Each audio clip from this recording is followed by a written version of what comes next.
Okay, right.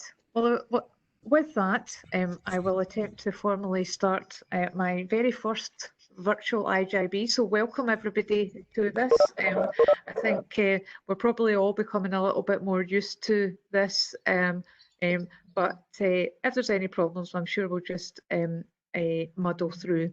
It's great to see everybody again, and I hope you're all well and I've not struggled too much with with the lockdown and the level of work that everybody's been undertaking. Before I go into the meeting itself, I just want to take the opportunity to say a huge thanks, to formally recognise and say a huge thanks to all the staff across the partnership, in the NHS, in the council and across all the third sector. And I think it's probably worth as well noting the huge effort from community groups across our district. Michelle and I have been meeting every week with by telephone with Patricia and Gillian, and so we know the huge effort that is going on to ensure that we continue to provide services, and the huge effort that's still going on because we're just starting the recovery part of that to restart services ably led across the partnership. I'd also want to formally, and I think we did it a little bit at the last meeting, but there wasn't very many people there. I wanted to formally recognise the role that Amanda has played as Chief Finance Officer, but also to formally welcome Gillian Thompson as our new Chief Finance Officer. Michelle and I have been very fortunate to be able to have some really good conversations with her around the finances and mobilisation plan, etc. Thank you very much and welcome to the IJB. I shall start with apologies, and I have one apology which is from Sarah Lacey, and Leslie James, I believe, is substituting for her. And I'm trying to see, this strangely doesn't seem to be alphabetical, so I don't know if we can, is Leslie there? Leslie's not there yet, but she will be joining us shortly. As usual, I'd like to ask if there's any declarations of interest. No, I don't think so. I found a challenge with this. I think I need glasses. There's the possibility. I think I need glasses. And then turning to the minutes of the meeting, which was held on the 20th of March, and rather going through it page by page, is there any comments or corrections to the minute?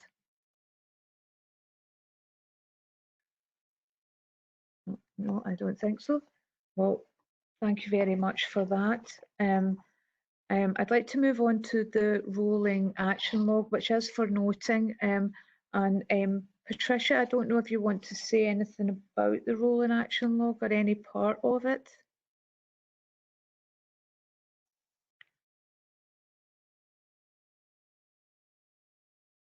Thank you. There are probably a number of the actions that we can put down as complete, or they're overlapping with actions that are later on in the action log.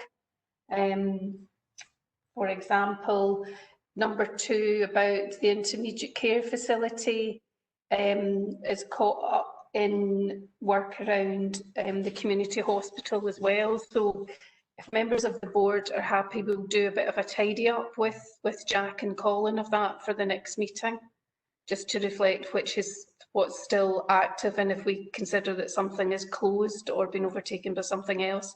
Because looking at it, it's not clear at first glance. So if members feel that that would be helpful, then we can undertake to do that.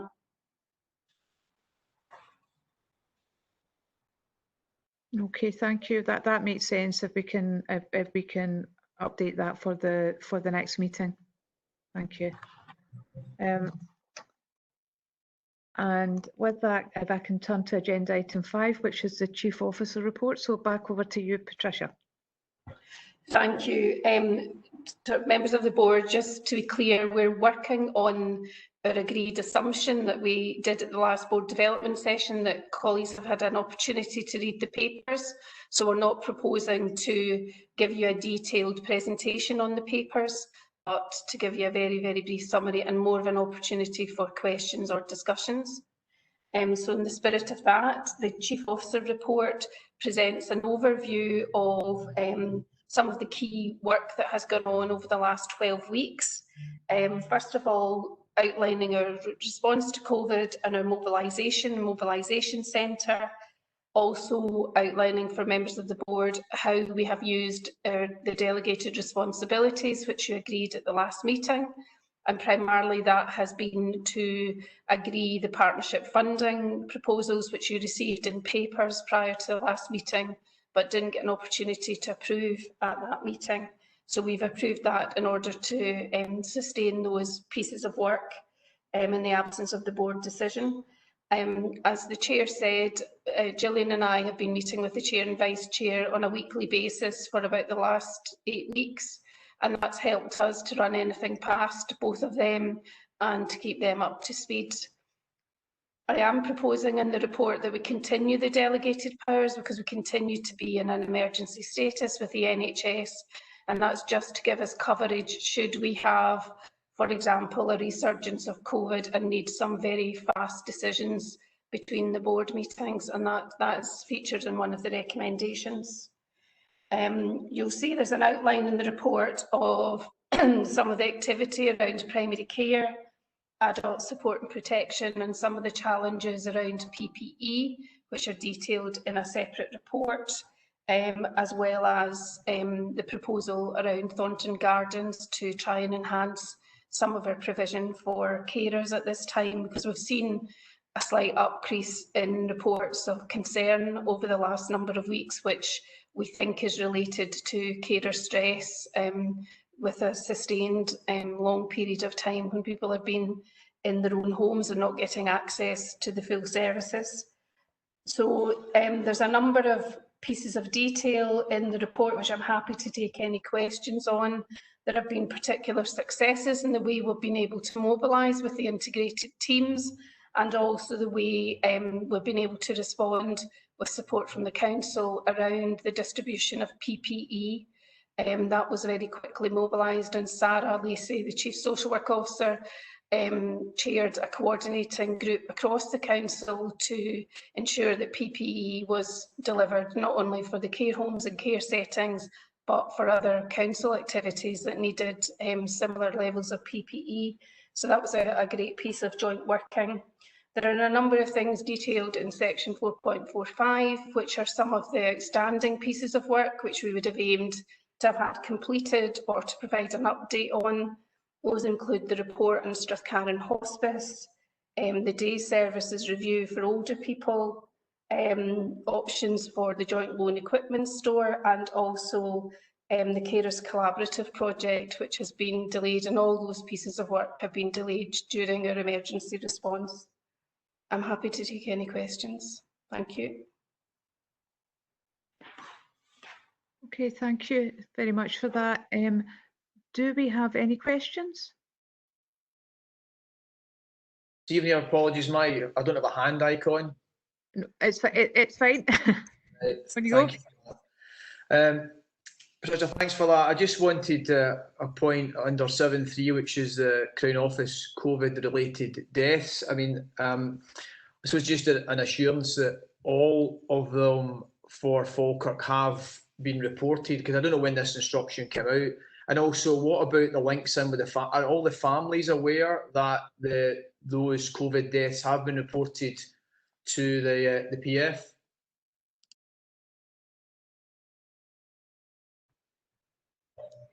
Can I ask Lorraine to answer that question if she's able to? Lorraine?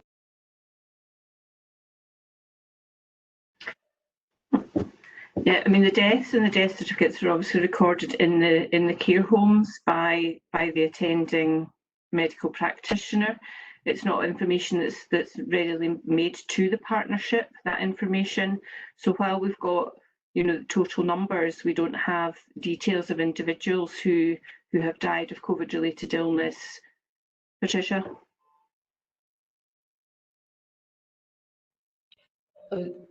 Sorry, Lorraine, I was going to wait for you to finish, but it was just to point out that the Lord's Advocate's Office are directly, through the death certification, contacting the families. We're not directly involved in that. We would be if, you know, obviously if they're looking for information as part of their investigation. Sorry, Lorraine. No, that's okay. And yes, it was just to say that is the direct link is with the Procurator Fiscal and not via the partnership. Any other questions or comments? Kenneth? Yeah, thank you. And really, in part, picking up on your opening comments, I mean, obviously, this has been a very challenging period for people across the partnership and indeed our wider communities. And we're very aware of the losses and the impact of all of that. But I suppose I thought this was a very useful report, and we'll pick up on individual issues as we go through the agenda. But I just wanted to say I've been really impressed by the excellent work done by the partnership over the last few months, and a few of the things in the report, the mobilisation work, the PPE, which Patricia mentioned, the work in care homes, despite all the challenges of that. And of course, what we've seen is, I think an acceleration and an improvement in partnership working. And we see that when we bring people together, they work well with communities and across organisational boundaries. And I suppose the really important thing is about, embracing the learning from that and ensuring that we use that as a basis for really, kicking on with what we're doing in terms of integration. So a very difficult period, losses and sadness, of course, but also opportunities now to do some, really progressive and positive things in terms of improving how we look after people in our communities. Thank you. Does anyone else want to come in? No. Well, with that, are we happy to agree the recommendations? Yeah. Okay. Thank you very much.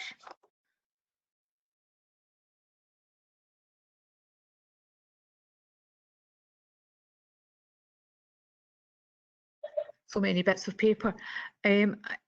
So can we move on to the finance report? And that's Gillian, our new Chief Finance Officer.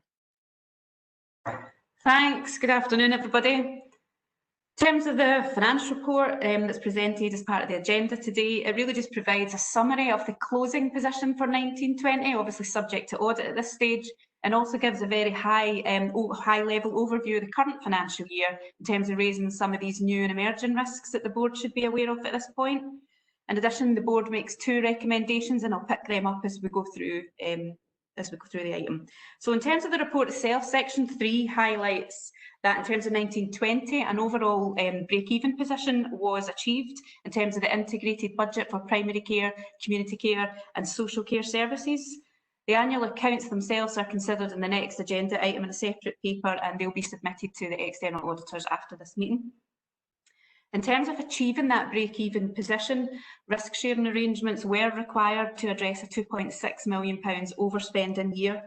And that overspend reflected a number of pressure areas that I understand have been consistently reported to the board throughout the course of last year.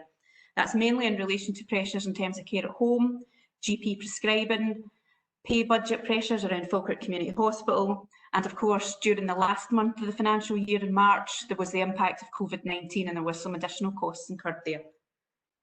So in terms of the formatting of the risk sharing arrangements, it effectively mirrored what was in place last year. So that means that Falkirk Council and NHS Forth Valley effectively made an additional one-off payment to the IJB to cover any overspend within the service areas that had been delegated to them by the IJB. As a result of that, £759,000 was paid by Falkirk Council, £1.7 million from NHS Forth Valley, and there was £154,000 of additional funding that came through NHS Forth Valley via the Scottish Government in terms of that COVID impact that I mentioned. Up until now, the board members will be aware that the risk sharing arrangements have been agreed on an annual basis. Clearly, a longer term risk sharing arrangement would be preferable, and I know that that's previously been highlighted before, and I guess I would expect that to form part of the formal review of the integration scheme, which I understand is now due, so that's something that we can pick up as part of that. In terms of the current financial year 2021, sections 4, 5 and 6 of the report provide an overview. Members will be aware that an interim budget was agreed, and that was pending further work to identify around £1.9 million worth of efficiency savings to close that outstanding gap at the time the budget setting process was underway. Clearly, the impact of COVID has had a significant impact on that, and work to progress the savings plan has been delayed. In terms of COVID itself, you'll be aware that we are submitting regular financial returns to the Scottish Government to capture all additional costs, but also to capture the impact on savings. The returns were initially submitted on a weekly basis, and I'm pleased to say it's now a monthly basis. And the total cost estimates I've outlined in the paper in the last return to the Scottish Government were 13.4 million, so significant additional costs. I have to say around 3 million of that related to potential undelivered savings, but a large significant amount of that total cost estimate was around contingency arrangements, and thankfully those haven't been required, and so those costs haven't been incurred. So I'm revising that just now for the new return that's due into the Scottish Government on Monday. Some other emerging risk areas, in addition to obviously the COVID-19 impact, ongoing issues around GP prescribing, and despite people ordering items early in March in response to lockdown arrangements, we're still seeing quite high volumes coming through in April, so we're not seeing that corresponding reduction that you'd expect if people had ordered in advance. There's also the impact of ongoing short supply issues, ongoing budget pressures within Falkirk Community Hospital, and of course pressures within care at home remain. Major concern for this year, of course, is savings delivery, and that's been a huge focus of my work at the moment in terms of reviewing the existing savings schemes that were already proposed and when they can restart, but also through identifying new savings as we go into this year, particularly actually in response to COVID-19, because we know there is an opportunity there to redesign services in response to new ways of working. And as part of that, one of the recommendations in the report is around a review of the community bed base. So actually using this opportunity where we are at the moment in terms of COVID, we know there's an element of capacity within the system in terms of the bed base across care homes and in the community hospitals. And the recommendation that I would make to the board would be that we actually carry out a review of that bed base now. I mean, that isn't something new, that was always something that's been planned, but I think we are in a unique position where we could bring that forward to help us accelerate some of our delivery plan and actually deliver some additional efficiency savings as well. And linked to that, in the paper, you'll see that I'm also recommending an in-depth review of the reserves position. I'm aware that some reserves have been held for a number of years now. There's also a number of projects that are naturally coming to their end. And as part of that review and that transformation programme of accelerating our delivery plan, we could tie in a new investment plan that I'd like to bring back to the next meeting if the board members would approve that. So I'm happy to take any questions. Thank you very much.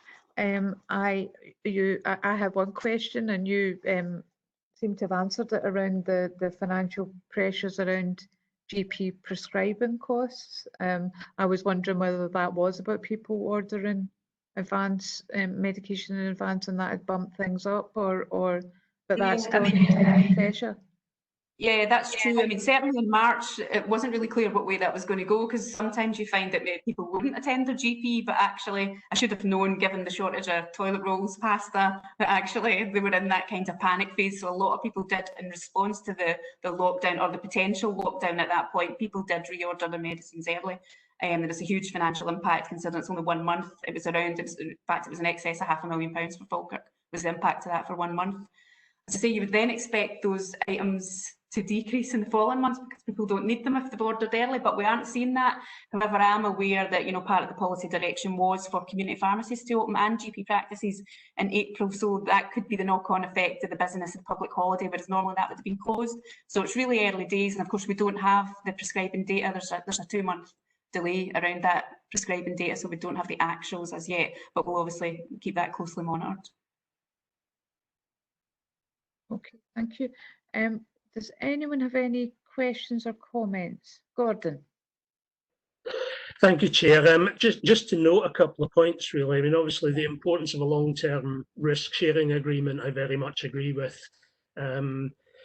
this appears to have been an issue in a number of years, and while things have been sorted out year by year, I think it does make sense for everyone to have a longer term view on this so that we have some assurance of it. In terms of additional COVID spend, and clearly the understanding is that that additional spend will be coming back from Scottish Government at some stage. I'm unclear as to what the position is in relation to potentially unrealised savings, because while Scottish Government are asking for a note of those in the returns that go to them weekly and now monthly, I don't think there has actually been a commitment to fund those. So that's something I think that we need a bit of clarity about at some stage. And overall, I think we are in a fairly uncertain position right now, and that's just kind of life because of all the obvious reasons. So I think there is a need for quite a bit of work to review where we are going forward. And I'd very much agree with the proposals that Gillian has made. And also to have a really serious review at the end of Q1 when some of the costs become a bit clearer, makes sense in terms of looking at where we are going forward. So I think this is a good report, and because of where we are, it raises lots of questions that none of us have the answers to right now. So there is a fair bit of work ahead of us. Thank you. Yeah, appreciate that. I mean, we are in really uncertain times at the moment. And like you say, whilst we have included those unachieved savings in our COVID-19 mobilisation plans to the Scottish Government, there has been no formal commitment that they will be funded. And I'm aware there is a significant pressure across the public sector in terms of what the potential costs could be. So yeah, we'll keep it under close review. Thank you, Gillian. Does anyone else want to come in? Yeah, Fiona. Just on you go. Yeah, thanks. It was just to ask. Hello, Gillian. It's nice to meet you. Hi there.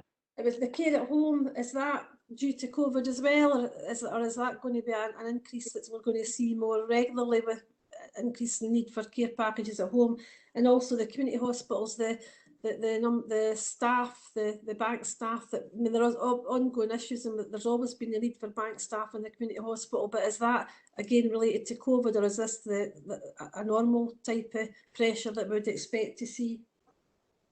I'll take the care at home first. So I understand that no, that is not a result of COVID, but that is part of a growing trend over the last few years. And I guess that is in line, again, with the policy direction where we want to keep people at home for longer. So we should probably expect to see that. That's something I would want to look at. I've also mentioned in the report that I wanted to do a kind of detailed review of the Q1 financial results, because we need to look at where that budget's sitting. Is it aligned in the right area? Because if that is one area where, as I say, that is our policy to keep people at home, we need to make sure that that's actually reflecting that in terms of budget. And similarly for the community hospitals, understand again that is not specifically related to COVID, it's ongoing issues around sickness, absence and cover.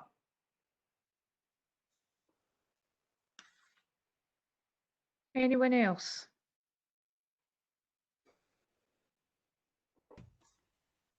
Angela, I see you're unmuted. Were you wanting to come in? I'm all muddled up. I think I was unmuting anyway. No, but I will obviously work closely with colleagues around the staffing in the community hospitals. It's a complex picture, but I just wanted to remind colleagues that we make sure that there is safe staffing. We always try and make sure that we have the staffing that we need, but staff will use bank to make sure to cover any absences. But we do have timeout allowance built into the staffing budget, so that they need quite a lot of sickness absence before you would need bank. So it's just to say to people that, to reassure the IGB that we do make sure that there is safe staffing there with our colleagues, and it's an area that we want to review as we review the whole model around community hospitals. But thank you. I was probably pressing the wrong button, Chair. Thanks, Fiona. Thank you. I caught you by surprise there. Apologies. Does anyone else have any questions? No. Are we happy to agree the recommendations then? Yes. Thank you very much. And we can move on to the unaudited annual report and accounts. That's Gillian again. Yep. Okay. So this paper presents the 1920 unaudited accounts. And I would just, by way of background, explain that the IJB follows the local authority account regulations. So as part of that, we are required to submit our accounts to our external auditors by the end of June. We also must ensure that the accounts have been considered by the IJB, or they've been considered by a committee of the IJB whose role and remit includes audit and governance before we can submit them to the auditors. Now, normally the accounts would go to our audit committee, but because of the emergency delegated powers and cancellation of committees, that hasn't been possible, so they've now been presented to the IJB. So just in case you're wondering why they've been brought to the board when they don't normally. As part of that local accounts regulations, the IJB is also required to give public notice of the right for individuals to inspect the accounts. So that's another important consideration, and that's also that's been underway since the 4th of June. Obviously this year, individuals will not be able to physically come into either the municipal buildings or libraries or any NHS Forth Valley premises to inspect the accounts this year. It's only going to be done online only. And just to say that I would intend to submit the accounts to the external auditors on Monday, pending the discussion at the meeting today. So in terms of the format of the accounts, again, I'm assuming everybody's had a chance to read them. I would draw your attention to the management commentary, which outlines a summary of operational performance during the course of the year, and it also highlights some key messages actually and key highlights. It also summarises financial performance. Obviously, we've already just touched on that in terms of the risk sharing agreements that was arranged last year in terms of achieving that break-even position. But what the accounts also capture is movement on reserves for the IJB. So the IJB is able to hold reserves, and you've got to show the movement year on year, which is why there's a small deficit of 352,000 reported in the comprehensive income and expenditure statement. So that is purely a movement on reserve rather than any overspend in terms of the delegated services. So just to make you aware of that. But happy to take any questions.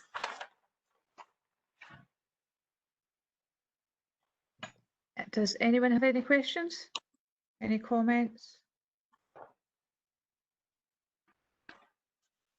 No? I muted myself accidentally there. Are we happy to agree the report? Yes, great, thank you. Thank you. And now we have the internal audit annual assurance report. That's quite hard to say. And Gillian, that's you again. Sorry, I'm hogging the agenda this afternoon. Yep, so again, as part of the local authority accounts regulations, the IJB must conduct a review of its governance framework and systems of internal control, and that must be done at least annually. And as part of that, we place reliance on the work that internal audit does throughout the year, and the Chief Internal Auditor will provide an annual opinion and a report on the assessment of the effectiveness of that system of internal control and the governance framework. So we draw your attention to the conclusion of the Internal Auditor's report, where he has provided substantial assurance. So that is the highest level of assurance that can be provided. I would point out that whilst that provides some comfort that actually our arrangements are satisfactory, it does mean that there's also can be room for improvement. So it doesn't mean that everything just kind of stops and there's an assumption that everything's fine. So you'll see there was 4 reports throughout the course of last year that concluded, and I would point out that they do have a number of recommendations, so we would take that forward as part of the audit committee. And again, happy to take any questions. Thank you, Gillian. Does anyone have any questions or any comments? No, no. Oh, Cecil. Thank you.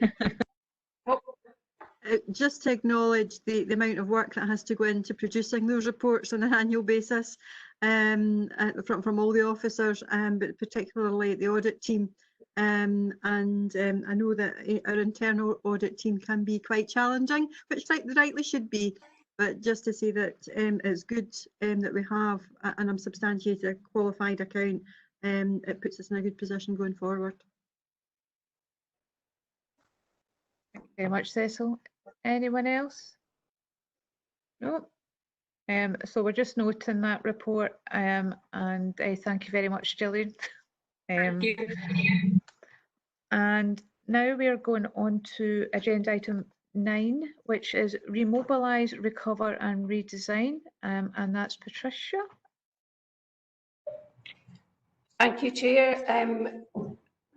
In order to give a bit of the information of the recent activity that has been going on across the partnership, we thought it'd be helpful to give you a short presentation. I can reassure you it's not the volume of papers that you got in your paper. It's a very contracted presentation that I'm going to give you just to highlight some of the key pieces of information that provide the context for our recovery, remobilise and redesign plan. So I think Lorraine is going to put and share up the presentation. Thank you. If you can move on to the next slide, Lorraine, thanks.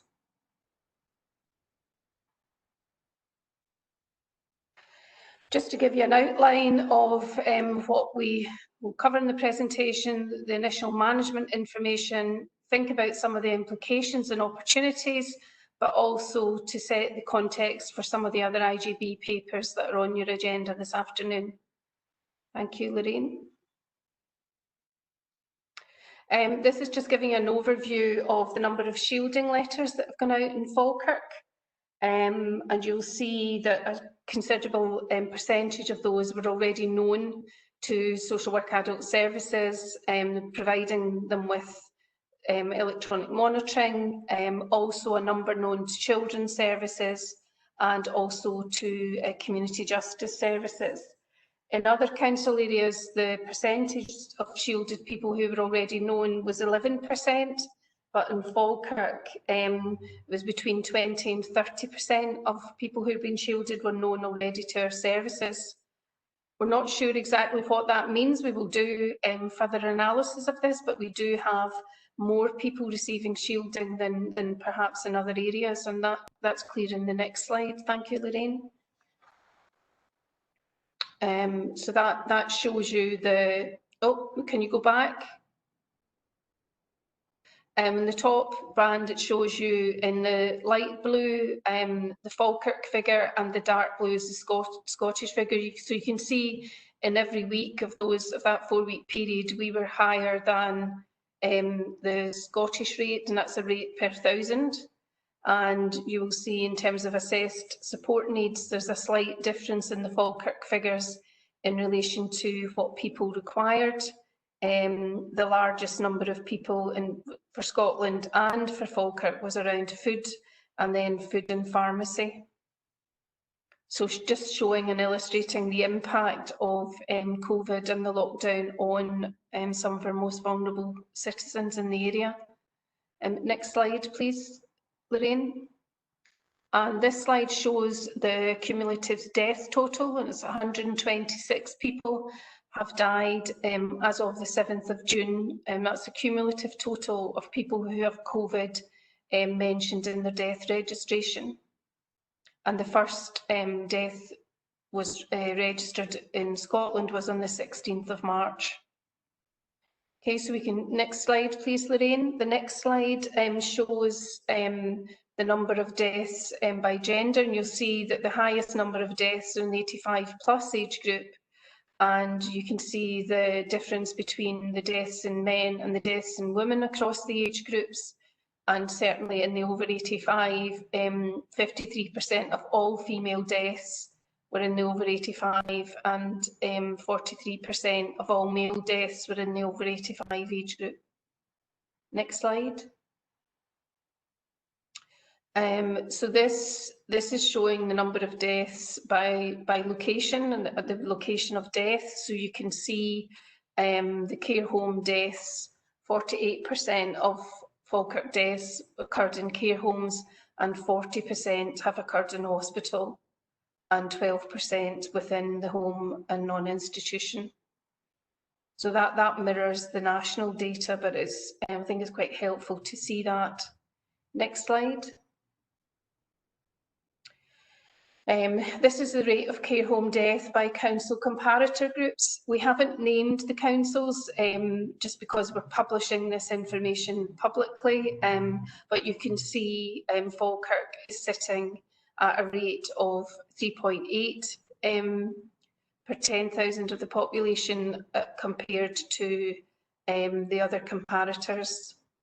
You can see there is quite a significant variation. And that will obviously be something which that data will be further analysed in the next few weeks and months. Next slide, please, Lorraine. In terms of care at home, we just thought we'd share this data. We did have a Freedom of Information inquiry about the impact of COVID on our delivery of care at home. This shows you the number of service users, which just point out that it's quite a rough measure, because that could be a package that is 1 or 2 visits a day, or could be a full 24-hour cover with nighttime visits, MECs, and a whole range of perhaps lengthy with 2 carers support. So the number of service users is not a great guide, but we just thought it'd be helpful to share that with you. And you can see that there's a slight increase in our external home care and a decrease in our internal over that period. Okay, next slide, please. This is just to give you an overview of the care homes so that you have got an understanding. We have 21 residential nursing care homes in the area with a total of 942 beds. 5 of those residential care homes are managed by the council, and the rest are owned by the independent sector. For younger adults, we have 11 adult residential care homes with a capacity of 141 beds. 10 of those are owned by the independent sector, and 1 is managed by NHS Forth Valley. As of the 4th of June, there were 99 vacant beds in total, and there were 861 occupied beds in total across the care homes. And that's shown in the next slide,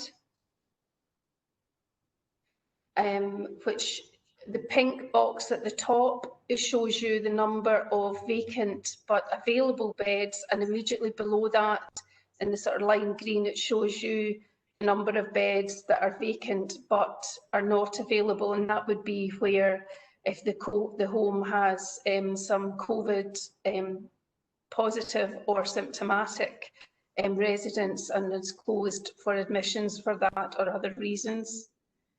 So there's over 200 beds in our system at the moment in care homes that are currently not occupied, but about 99 of those beds are actively available. So that is one of the results of COVID, is that we have a much lower occupancy in our care home beds than we would normally have. And it's really thinking about what do we need in the system and what mix do we need in terms of types of care provision. What should we be commissioning across the system? We also have vacancy levels in the community hospital. The paper describes the enhanced community team and the work that the geriatricians have done in the interim, and that has actually enabled us for the first time to have direct admissions into the community hospital from the community. It's avoided admissions to hospital, supported more people at home, but also starting to reconfigure the use and the potential use of the community hospital beds.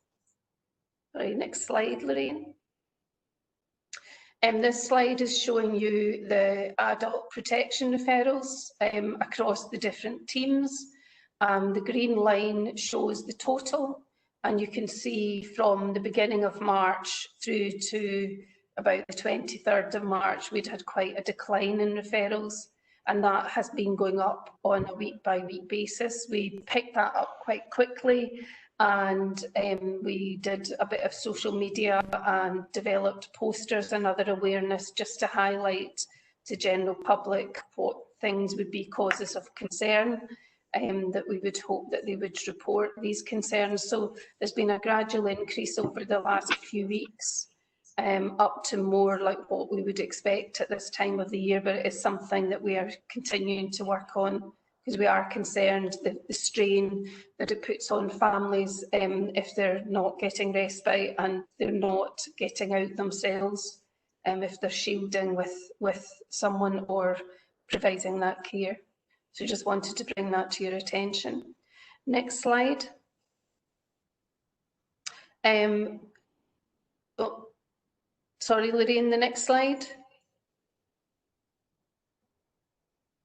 Okay. This which doesn't seem to be showing very well. This was just reminding board members of the work that we did with the Institute of Public Care. Sorry, back again, Lorraine. Just showing the system, looking at the home and the hospital on the left-hand side of the slide, and the other steps in the way to provide intermediate care, reablement and support for individuals to enable them to remain at home as long as possible. So I just wanted to refresh your memory on that. Next slide, please, Lorraine.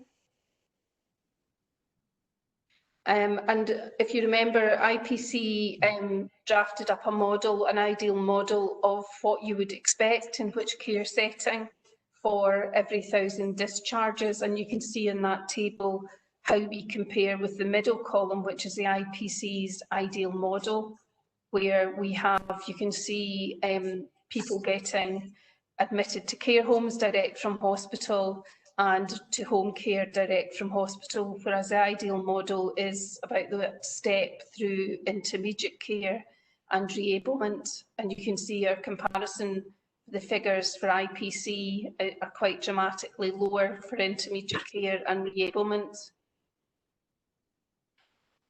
So it's just to remind members of the board that that was our direction of travel, to look at how across the system we could actually enhance the pathways for preventing admissions, but also supporting a staged intermediate care reablement into the community, assessment at home, and then support for people if they do need to go to a care home. It's happened after all of the reablement has been completed, and likewise with care at home, which supports our Home First model, which members of the board will be familiar with.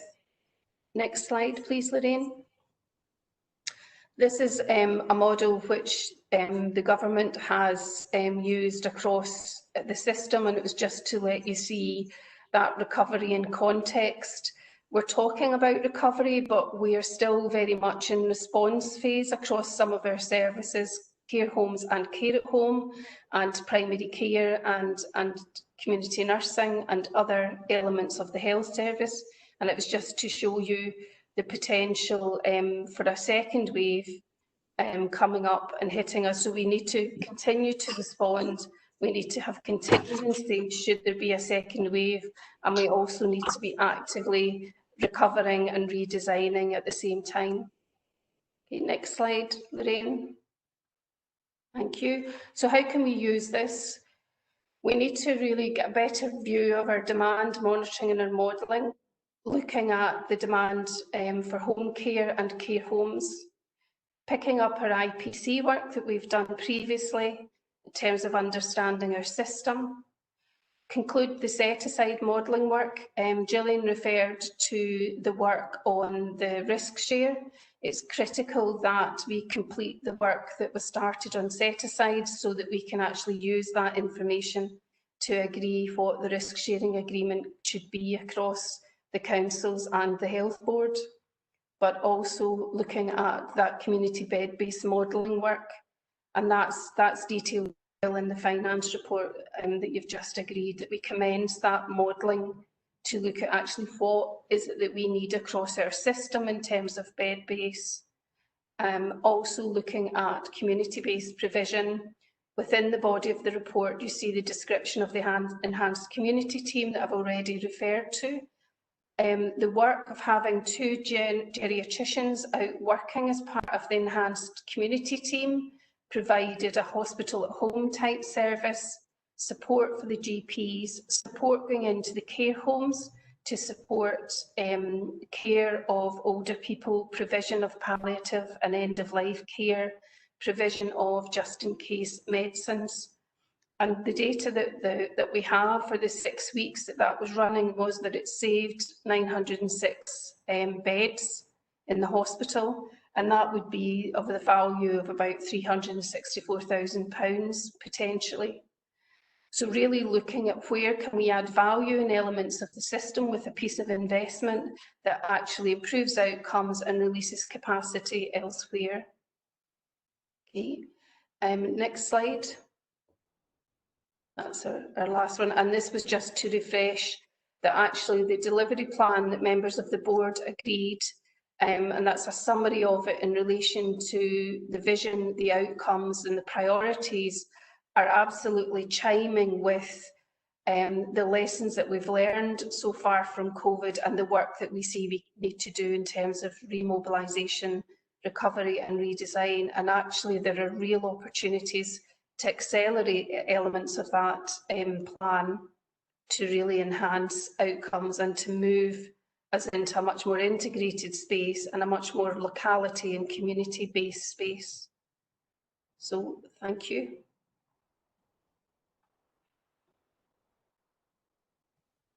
Thank you, Patricia. I'd like to open it up to questions or comments. Here we are, back to everybody on the screen.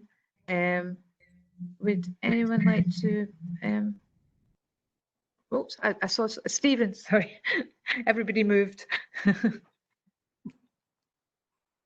Presentation, I think you just illustrated a really demanding environment very, very well. There was a couple of points I wanted to make that you've brought out just for going forward. Number one, the possibility of some of the private care homes failing, the sort of contingencies round about looking after people who need care.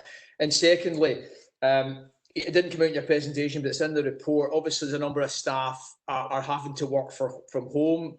Just maybe some of the rationale going forward, the issues around about that. Is it an IT issue? Is it the working environment from home just not acceptable, or are they the type of job that they do? Because I suppose going forward in recovery, it's about making the best use of our people, because clearly the advice will be for some considerable future to work from home if possible. So just a couple of observations, but thank you.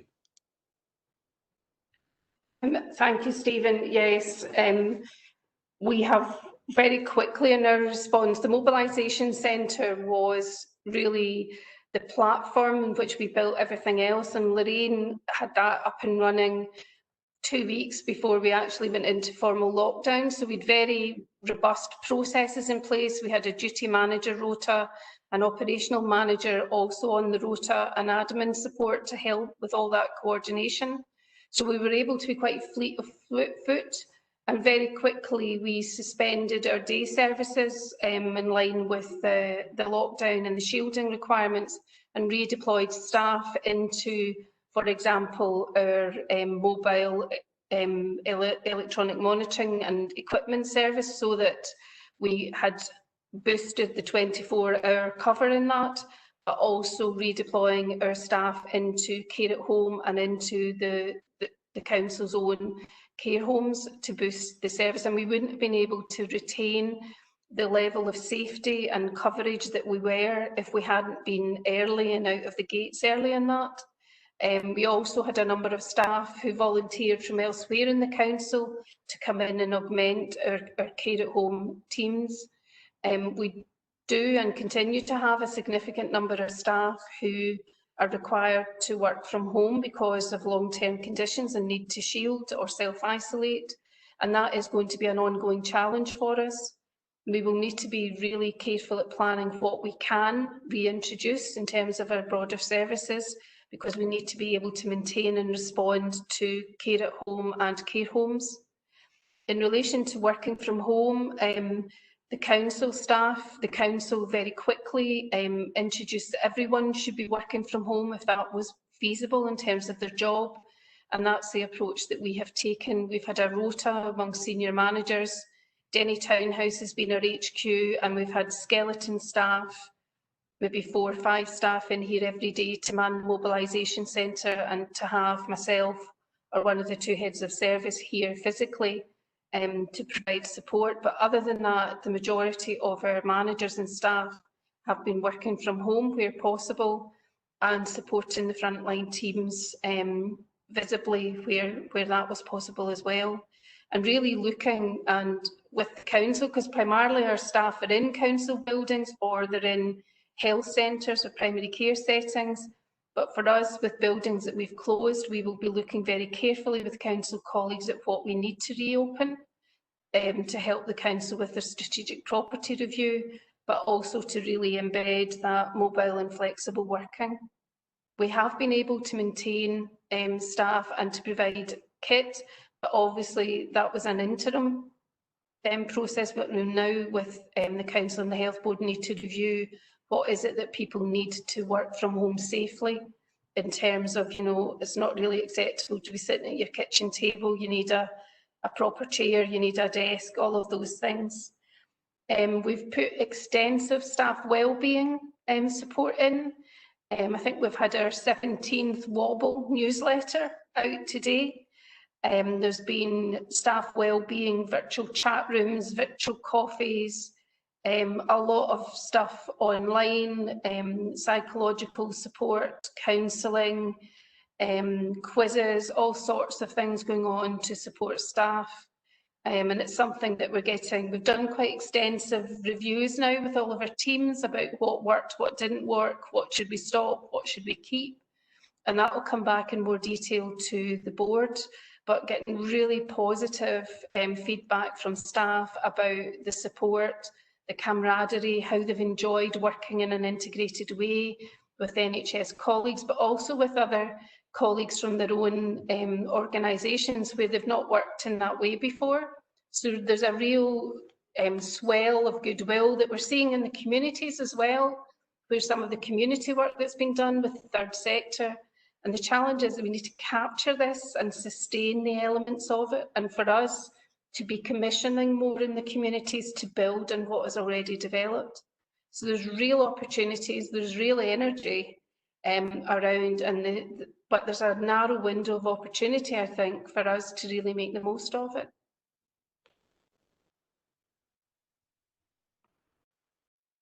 Thank you, Patricia. Alison, did you want to come in? Yeah, I'd just like to say first that the work that's been done in the last few months with infection control and the health NHS staff and the council staff and support in care homes has been absolutely brilliant.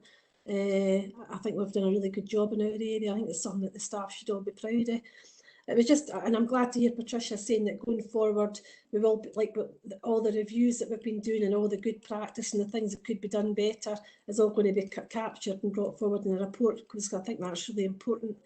It was just to say, firstly, carers at home, I think that they have been left struggling, and I don't know how we would manage it to stop that because of the particular circumstances of the pandemic, but they have been left particularly struggling, and I'm glad that Patricia mentioned that in her report.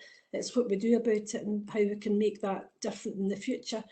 Just in the mix of things, there's obviously been a lot of unfortunate tragic deaths in care homes, and we've seen the news, etc., from all over the UK and Scotland. But I would just like put into the mix that just now that I think it's really important that when we're going forward, we think about at government level and in the political system, people are talking about a national care service. And I think in the next few weeks and months, that will become a much stronger voice from the unions and from different political parties. I think it is an important issue, and I think it's something our older people deserve the best possible care. So many of the nursing homes are doing a really good job. Some need a wee bit more help, but at the end of the day, the most important thing we can do is look after our older, most vulnerable citizens in the best way possible. So that was just all I wanted to say.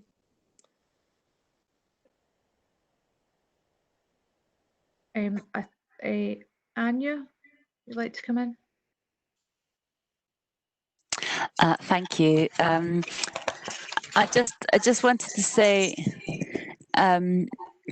just to pick up on something that Patricia said about the goodwill and energy, and we've witnessed the communities really mobilising in this, and really and actually things that maybe would have taken a long time before are really happening quickly, and the council is working very, like, it has been really helpful in so many, in the whole health and social care partnership. And it would be really good to sort of, you know, as Patricia says, not lose the momentum, and think about when you were talking about different offices possibly not reopening and things like that, maybe there's some scope for, you know, like community groups or someone using it as well. Just if we could continue working as closely as we are now, it would be great, because so many good things have been happening in communities, and it would just be really, really good to, to keep that going. Jen, you wanted to come in? Yeah, I think I echo that, Anya, absolutely. I just wanted to kind of put out there just about the sort of paradigm shift that's happened in communities through this. And it's because it's been also very, very supported by partners of just a really enabling approach. And I just would urge that we continue to maintain that throughout how we then work together. So communities have really felt a shared responsibility for the people that we all care about and we all have responsibility to care for. So people are looking after their neighbours, they're looking after vulnerable people, and they have taken great care and diligence to keep people safe, to do things safely, to spread kindness, not the virus.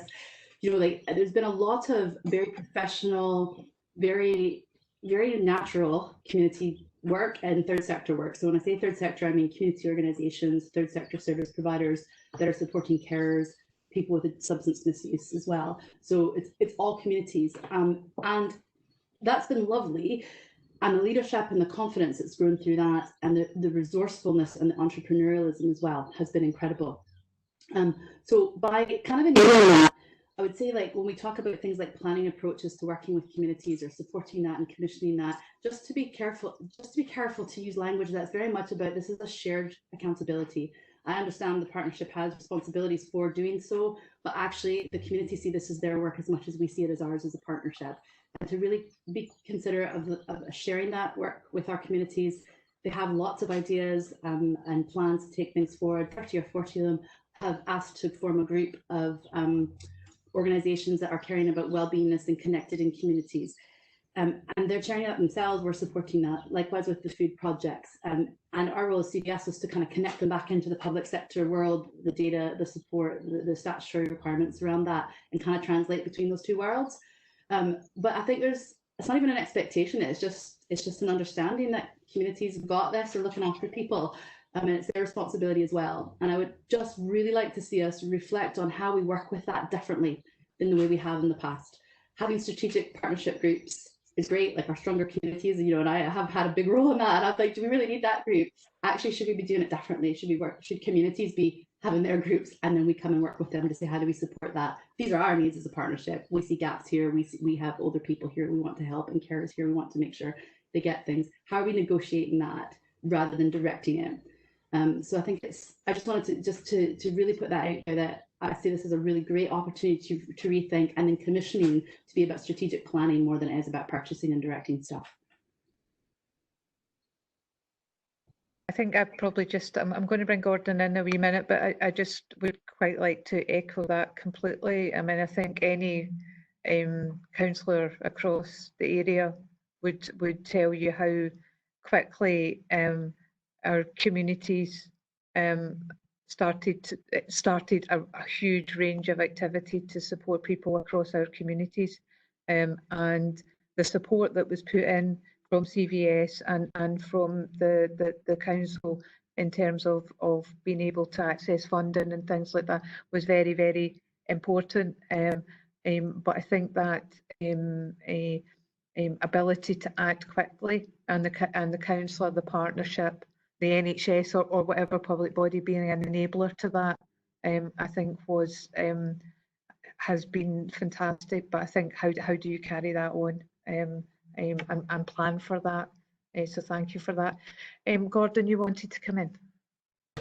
Thank you, Chair. Yeah, I mean, I think it was an excellent report, Patricia. Thank you. There has been some amazing work done by staff over the last few months and at pace.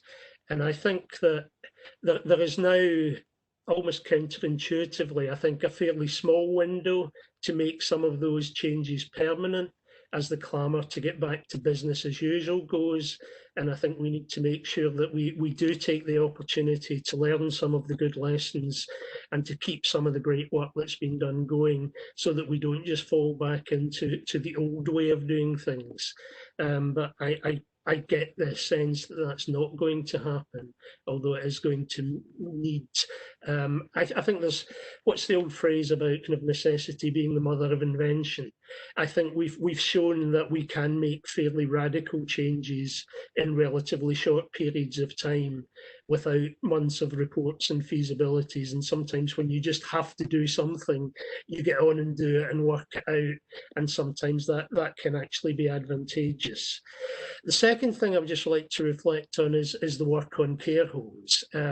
I've been involved in the daily 7 days a week meeting that's been going on for what feels like forever now, involving staff from across the partnerships, the council and the NHS. And while we all know the position in care homes at times has not been good, I think but for some of the brilliant work that staff had done, it could have been many times worse. And I think that's recognised at national level, and some of the papers that have come out at national level have used work that we've done locally as templates for use across the country. So I think some of the great work there has been recognised at national level. The final thing I would say, Chair, is just to make a plea not to forget mental health in all of this. So we know that all of this has had a massive impact on all sorts of people. And we know that the talk of COVID affecting everyone equally is just wrong. We know that some people are affected far more than others in all of this. So there are people who are affected more by lockdown. There are people who are going to be affected more by the fear of coming out of lockdown. There are people coming out of intensive care who are going to suffer long-lasting effects from that. We know there are thousands of people across the country have unfortunately died. That means tens of thousands of people who've lost close family or friends and are going to be coping with that grief over a long period of time. So one of the long-term impacts of this crisis we know is going to be a vast increase in demand on our mental health services across many different people. And that's something I think we need to take into account when we plan how we take things forward in the future. Thank you.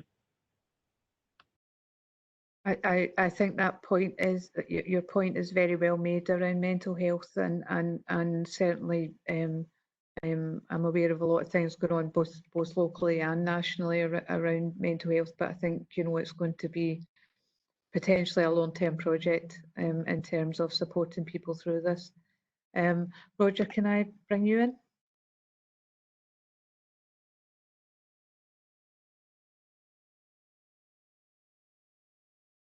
Roger, we don't seem to have any volume. You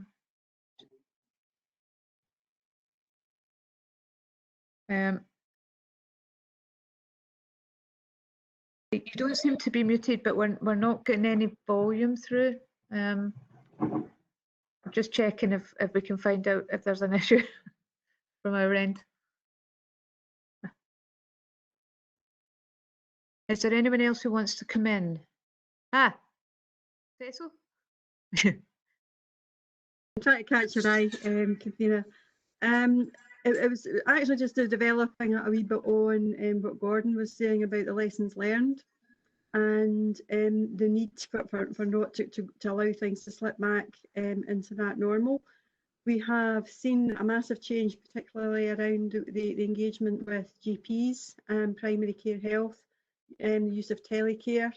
We've also seen the impact on A&E and people using that significantly changed. That there obviously is concerns with regard to people who do have the need for emergency medical care, not necessarily taking that up.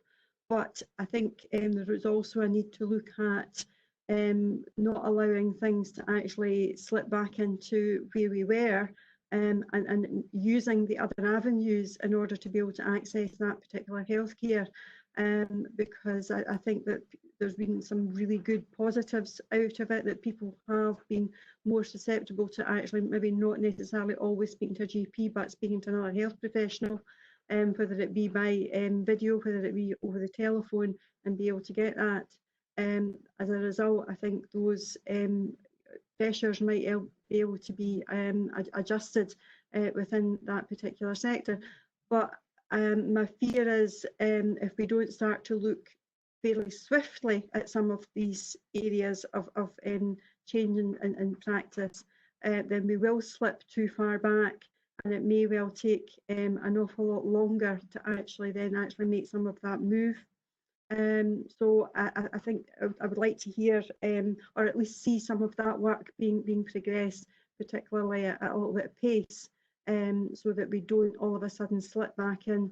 But I'm also very aware that we actually still are in a response mode from the point of view of health and social care partnership. So I know it's a big ask, but I think some of the longer term opportunities can't be lost. Thank you, Cecil. I've got confused. Roger, I think we might have solved the problem. If you'd like to come in now.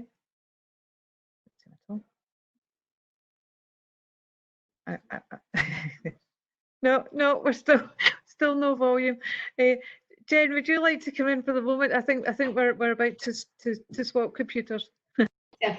Yeah, so in terms of taking action on how we're working with communities, I'd like to then offer to work with anyone that's interested in doing that, and with third sector organisations who have been quite actively involved with community and service providers, to kind of bring something back to the IJB and partnership staff around how we could and should work differently with communities, to give that some direction and guidance that's kind of co-produced with community organisers through this, why that worked, what worked well, and how they'd like that relationship with the partnership to move forward, just to bring it from that perspective rather than from the partnership's perspective, if that makes sense, to start off a different way of working, and maybe through the Stronger Communities group and as that we have in the partnership, and maybe review how we structure that, how we work within that, and how it gives information to the IJB, because actually that group's been around for a while, and we very rarely, we were actually scheduled to come give you an update and let you know what it's been doing. It's been doing some great co-production work, but we don't really have the profile in the partnership, obviously, because beds and delayed discharges and medical needs are a very, very important part of this partnership. So if I can offer to take some leadership around that as a board member, but also to work with others, I'm happy to do that and come back with some recommendations through the Stronger Communities Working Group and others that want to participate in that. Great, thank you. Roger, can I bring you in now? Can you hear me now? Yes, good. Sorry about that. Thank you, Chair. I was following on a bit from Gordon's point, so the points in between trying to sort this out. I'm just very aware of how much this challenged a lot of staff throughout this, probably most of the staff throughout this lockdown, and the isolation that a lot of staff have felt, and a lot of staff are saying to me that they're not able to do their job as effectively from home, and would need the team that is designed, the systems are designed to have them work as a team. They're back to teams. I just wanted to make that point. Thank you. Thank you, Roger. I think with that, there's no other comments. I'll draw a line under that. Oops, one more from Robert, and then I'll draw a line under it. Hi, sorry. Just to say, the pace of change has been great with minimal governance, and that's what I like. Let's get things done. But we do have to be cautious when we're bringing services back, because the staff have been working very hard and under a great deal of stress. And the last thing we want to do is add extra stress to them by saying, we're changing your job on a Friday and changing it on a Monday. We need to have a plan on how to do that, and do it delicately, and make sure the comms are really good around any changes. But the changes that have happened have been very good. They've showed that we can work together, and they've showed that we can do it at pace, but we just need to carry that on, but make sure that the staff are carried along with us and not against us. Great, thank you very much, Robert. I agree on moving things at pace, and actually what a fantastic job staff across the partnership have done. And I think, I know I said it at the beginning, but want to recognise it again. I would just like to then, can we agree the recommendations of the report? Okay, cool. And move on to agenda item 10, and this is one that I'm very, very pleased to see come forward. And Miss Lorraine. Hi, yeah. Let me just pull this up now so that I can read it. Okay, so this report that's been submitted to the board is to request that we increase the facility that we have in Thornton Gardens. So as you know from seeing the report, the approval to provide respite and short breaks in Thornton Gardens was approved back in April last year, 2019, and this was re-provision of what was currently being provided in the Rowans on the Lochview Hospital site. It did take a bit of time to get that up and running, but it is there now. Thornton Gardens is a purpose-built care facility, 14 bedrooms.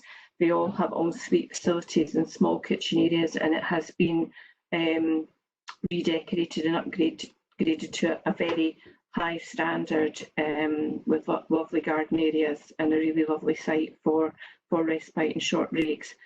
When COVID came along and we implemented social isolation and lockdown orders, we temporarily suspended the respite facility and the short break facility, but we asked for a change of registration to enable us to use that facility through COVID as we needed it. We didn't actually need to use it through the pandemic, through the height of the pandemic, but we're now finding that we're having increased requests from communities who have been dealing very, very well at home, caring for people, but situations are starting to get a bit tense now, and we're looking to offer some more planned respite and short breaks for people to allow carers to have some respite and some support following the period of lockdown and restriction. So we're asking today that we can increase that capacity in line with the Care Inspector's recommendation from 4 to 14, and that we can offer some increased respite and short breaks within Thornton Gardens. It would be subject to the same testing regulations that apply to an admission to any care facility. So we would be looking for a negative COVID test prior to admission, and we would also be expecting that person to be isolated for 14 days. So it would need to be with families on that understanding and within those parameters, but that would be discussions with families at the time as to what they would like for the person that they care for. So all the details in the report. I'm happy to take any further questions, but just asking for an agreement that we are able to increase this provision within Thornton Gardens in Falkirk. Thank you very much for that. I think I'm getting weird feedback. Sounded a bit Dalek there. Thank you very much for that. I mean, I think I know that we were all really pleased to be able to agree the proposal previously around Thornton Gardens and around the Rowans. I think there's an opportunity, and it may not be in the form that we exactly planned it, but there may be the opportunity here to support carers and provide breaks in a way that they can be confident that they are safe within the period of recovery. So I think it's a positive development, and I had spoken to Lorraine around that communication with carers and families about the facility and what could be offered and to bring that confidence. But I would like to bring anybody else in just now, and I think Marvin wanted to come in.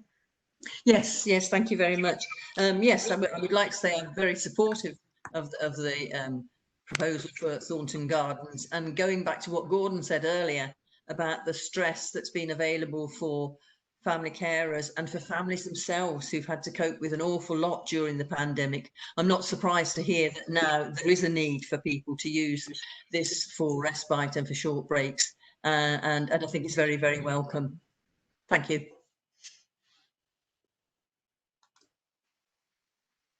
Anyone else like to come in, Patricia?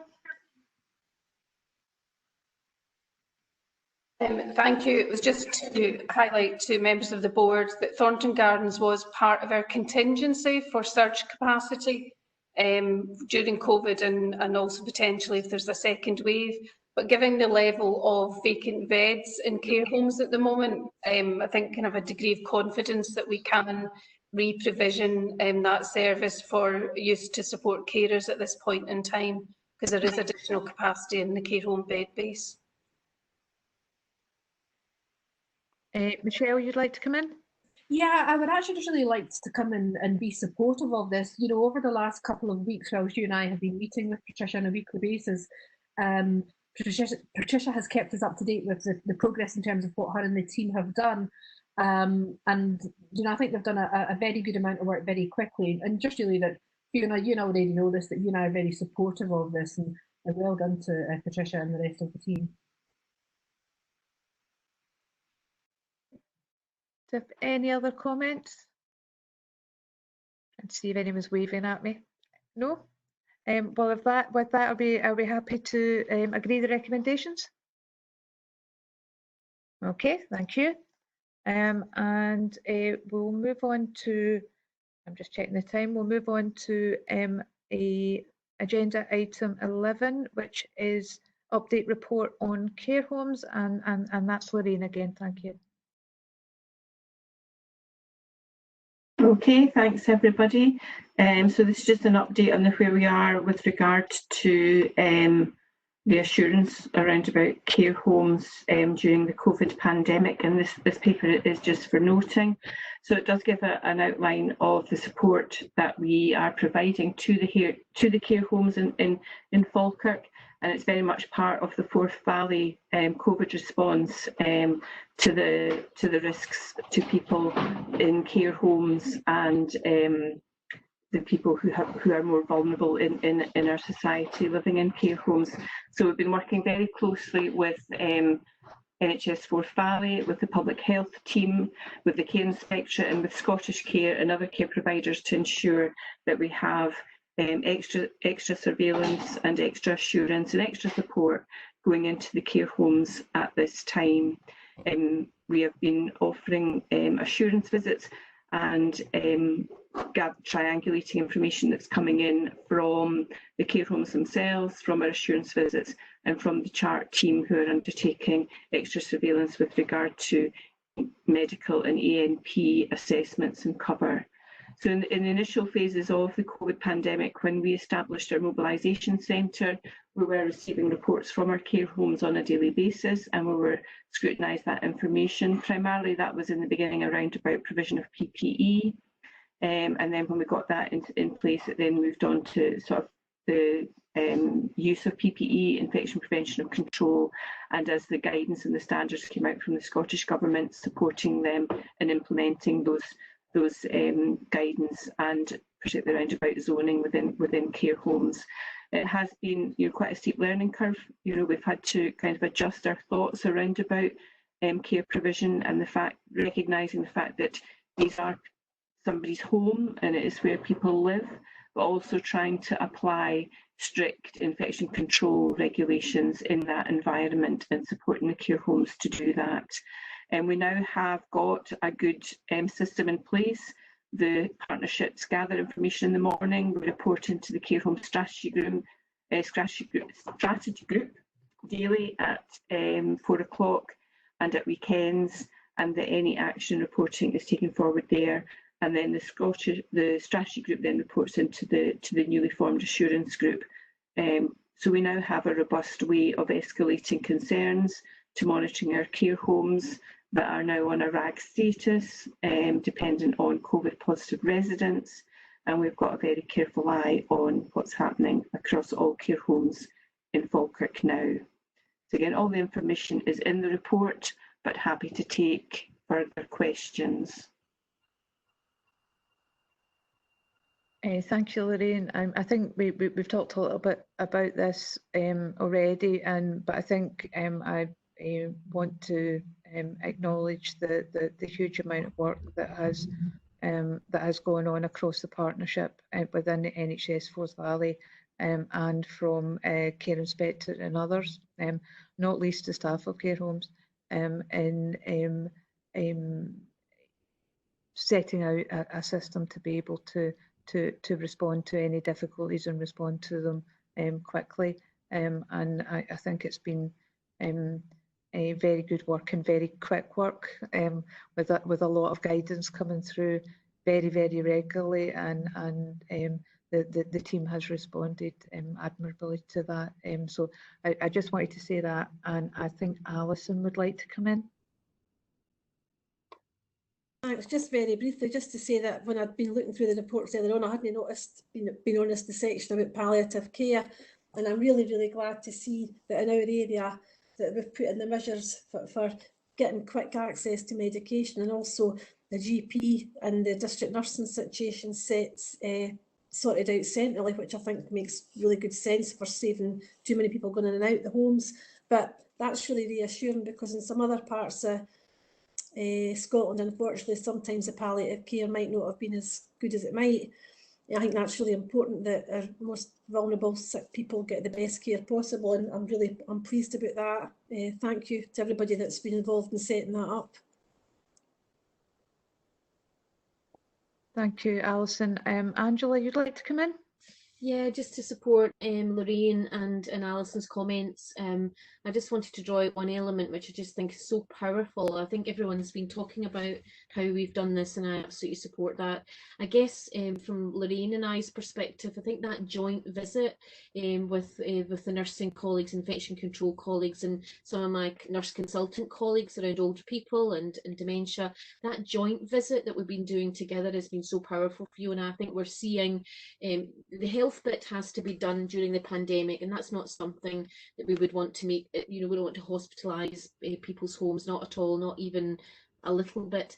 But that power of the two colleagues being in together, or teams of colleagues, and looking at the needs of the residents in the round, and I know we don't have Sarah today, but just also thinking about the kind of human rights and the well-being aspects, I think that those heads together have been really powerful, and whatever shape the future takes, I hope the lessons that we've learned from that we can build on, because I think all of us are completely changed by the loss of life and the concerns we've had around people in care homes across the country, and certainly in our area too. So a great opportunity for us to work differently through lots of different lenses to get things right in people's choices of home, if you will, over the coming years. So I just wanted to add that to everything else that Lorraine has said, and really supportive.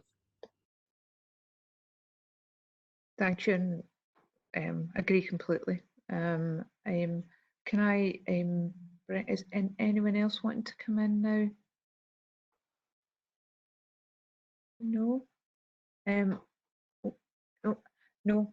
With that, can we? It's for noting anyway. So I just wanted to say thank you to Lorraine and everybody who's been involved for the report and the work with care homes. And I'd like to move on now to the Primary Care Improvement Plan, iteration 3. Is that Stuart? There Yes. we are. Yeah. Thank you, Chair. I'd like to provide the IGB with an update on our Primary Care Improvement Plan, particularly looking at iteration 3 of the plan, which has been circulated, and the tripartite statement that has been embedded in the plan. And the tripartite statement does highlight the ongoing concern about the recurrent funding gap after this year, and the impact that that will have on our ability to deliver on the Memorandum of Understanding for implementation of the new GMS contract. I'd also like to highlight the revised and improved financial picture for this year. But I would ask that the IGB support iteration 3, our direction of travel, and the tripartite statement. So iteration 3 essentially follows a trajectory of our Primary Care Improvement Plan and the work that was laid out in iteration 2. And to date, a lot has been achieved through collaboration, through innovation, and recently the assistance of non-recurrent funding. There has, of course, been very significant and forced prioritisation of work towards managing the COVID situation throughout primary care, as we've already highlighted, and that's focused on setting up our triage and assessment centres, about remodelling established ways of working, and a lot of work in supporting patients who require shielding. But now we're in a position to refocus and to regain the momentum around the key priorities of the plan. And all of our working groups for pharmacotherapy, for the Vaccination Transformation Programme and for the Community Treatment and Care Programme are now re-established. All the priorities that were outlined in iteration 2 have been delivered and remain on track. There are 125 additional whole-time equivalent posts in place now, and these posts will help us our PCIP team will help to improve access and to deliver on that wider range of services for practice. And of course, that supports the sustainability of general practice, which is what the new contract is all about. Iteration 3 continues to focus on delivery of that plan, developing the services further, and you'll be aware that the contract delivery date is March 2021. We also have this unusual position that the contract is based on a 4-year incremental resource rather than a 3-year one, so delivery of some aspects of the primary care improvement plan will need to be delivered in 21-22. Iteration 2 was only approved by the IGBs and the NHS board and the GP subcommittee for a 12-month period to April 20 because of the financial risk around our current year. And although there is a recurrent gap for 2021 and beyond of £1.29 million, the in-year funding picture is now much more balanced. Iteration 3 contains an updated financial projection that shows a balanced picture for the current year, and that relates to non-recurrent additional funding that's been received from the NHS board, additional money from Action 15, some recruitment slippage from individuals coming into post, and we've also undertaken a detailed adjustment of funding for all of our PCIP team, and the workforce costs are now matched to the actual banding on Agenda for Change. We had a detailed business case that we put to the Scottish Government requesting further funding to maintain the pace, scale and momentum to deliver on the plan. Unfortunately, the Scottish Government rejected that, and to date they haven't had the availability to meet with us because the focus, of course, remains on COVID, but this is something that we need to continue to pursue. And I think it's also important to note that a number of other areas have also highlighted these funding gaps and are highlighting concerns to the Government as well. So the contents of Iteration 3 were to be submitted to the Scottish Government in mid-May, subject to the agreement of the tripartite partners. Because of the COVID-19 situation, that submission date has been moved to the 23rd of June by the Government. Through the tripartite agreement statement, we have tried to highlight the impact of the recurrent funding shortfall to the Scottish Government in a statement on behalf of all our key stakeholders, on behalf of the IGB, the NHS board and the GP subcommittee. It highlights the impact of the lack of funding on the deliverability of the contract, the sustainability of primary care, and also importantly now recovery from the COVID situation. Because of the improved financial position, however, for this year, we can now take forward 40 of the 45 new posts for this year. So that's in addition to the 125 posts in place. We are progressing well with service change. That's given in detail in the paper, but just to give a summary, 2 of the 5 Falkirk clusters now have full pharmacotherapy service, and we're moving forward with the other 3 clusters this year. Practices have access to MDT support from nurse practitioners, advanced physiotherapy practitioners and our primary care mental health workers. And these new teams mean that our PCIP team are providing 3,000 extra consultations per week and taking over the generation of 2,500 prescriptions per week. Phlebotomy hubs are also taking shape, and childhood immunisation is completing rollout across the partnership area. But the detail for each of these services is outlined in section 4 of the paper. So just to conclude, much has been done. We have set ourselves an ambitious plan. We've moved forward a lot. Funding is a challenge, but it's not the only challenge. We do have other challenges around IT, particularly around interconnectability and the ability to work remotely, and that, of course, is highlighted by our current situation. We also have challenges with our premises and workforce availability. We need to recognise that without full funding after this year, we cannot meet the expectations of the Memorandum of Understanding. By agreeing iteration 3, we support the direction of travel while making collective representation to the Scottish Government that the plan is not affordable. All of the posts and all costs incurred in the current year in 2021 will remain sustainable when the 4th year PCIP allocation is released next year. So the iteration 3 does not commit the IGB or the NHS board to funding any deficit. That gap is in filling, the gap really is in filling the final tranche of posts to deliver on the contract and the MOU. And part of the funding challenge will be mainly recognised within the delivery of the flu programme from next year onwards as part of the vaccination transformation programme, because there is a big cost attached to that. And while it is not directly in the scope of the PCIP this year, because we're not due to take over the flu programme through the PCIP this year, I would highlight the delivery of the flu programme, because of things like social distancing and a move away from our mass immunisation model, is going to be a real challenge this year. But we are working across the system to try to remodel and to address these issues. So I'll close there. I'm happy to take any questions. Thank you. Thank you, Stuart. I think, Kathy, you wanted. Hi, Fiona. Yeah, I just wanted to put in the record my thanks to Stuart, the co-chairs the Primary Care Board with me, but sincerely to thank him for this work and for the input of people who actually contributed to this. Like the care homes, Forth Valley is an exemplar in this area. I sit in the national group and people wonder how we've got to where we've got to. And we've got to it because of the leadership and the positive contribution that everybody's making. So I just wanted to put that on record. And I'm glad you picked up flu, Stuart, because I was going to raise it, because that's going to be really challenging, but to assure people that we are on the case to think how we can do that imaginatively. So thank you, Fiona. Thank you, Stuart. Thank you. Thank you. Thank you. Can I bring in Alison then?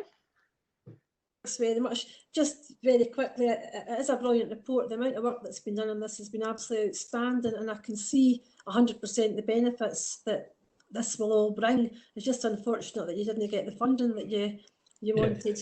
But what I'd like to say is that there is another big challenge, and that is taking the public along with you, because communication, I think there's a lack of communication. The public still don't understand the situation properly and why things are being done differently, and they also don't like it. And from a councillor's perspective, if you look on social media or some of the complaints that I get, I think that the big issue is communication, because people still don't understand why this is happening and why they can't have a GP that's going to look after them from cradle to the grave. So I think there really needs to be an awful lot more work, and it doesn't cost anything. We've got staff that can do that to actually get the message across and the why we're having to do this. Thanks, Alison. I'll come back on that, because I do recognise this is, the new contract does represent a real culture change, and I think there is a lack of awareness out there within the public, because I think for years the growing crisis of the sustainability of general practice and the fact that the current system really was creaking hasn't really caught the sort of media or attention, and they haven't had the political messages out about that, perhaps around the same challenges that have been felt in the acute sector and other sectors.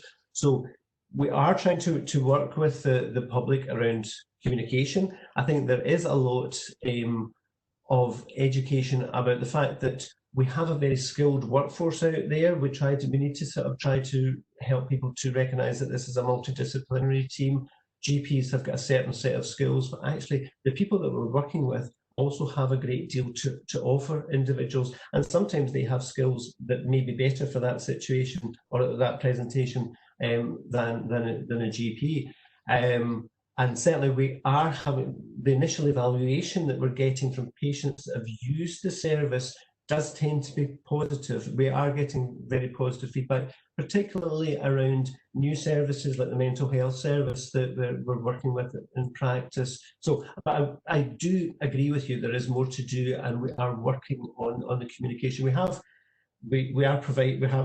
worked with certain forums, and we're certainly working through the board around communication, but communication is always one of these things that we need to grow more and more.